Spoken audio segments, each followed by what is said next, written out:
Hello everyone, this is Kayvon Atkinson, and I'm here today to talk to you about a couple aspects of Chapter 2 that I thought were worth discussing. The first one is over the Malcolm Baldrige Award that was noted toward the end of the chapter. As I kept reading about the award itself and the criteria and the number of people that have actually won this award, I became curious as to how necessary is this award to increase American competition domestically and in international markets. It is stated in the book that only 51 companies had actually won this award, and at the time that this book was written in 2004.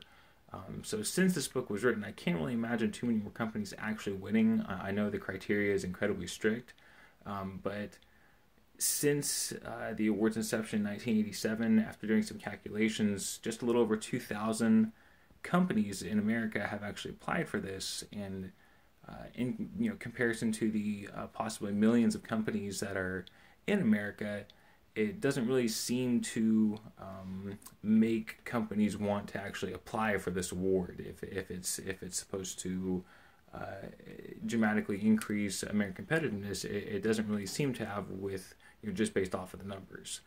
And another thing that I thought was interesting that the book stated about the award is that the winner of the award has to share, how they were able to meet the criteria and everything with the other entrants in this competition. And the book states this as if there are, thousands upon thousands of companies that enter this competition, and all of these results are being shared with all of them, and it's going to trickle down to all these other companies, and this is how this is what makes this award valid, but that's just not true. So personally, I don't think this award is really necessary. It just based off of what I've read. And now my other question is which is kind of over worker pride and worker satisfaction as opposed to top-down management that was stated in many of the theories that were in the chapter. And I was curious as to what you all thought was more important as far as top-down management or focusing more on worker pride and satisfaction.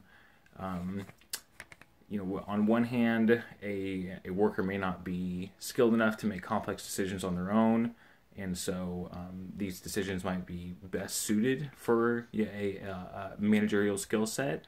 But on the other hand, if a manager is micromanaging or doesn't consider their employees' opinions at all, this could actually lead to issues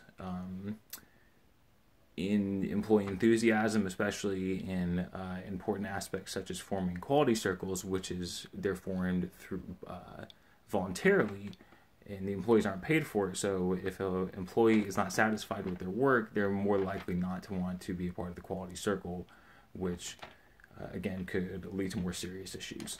So tell me what you all think in the comments below, and have a good one.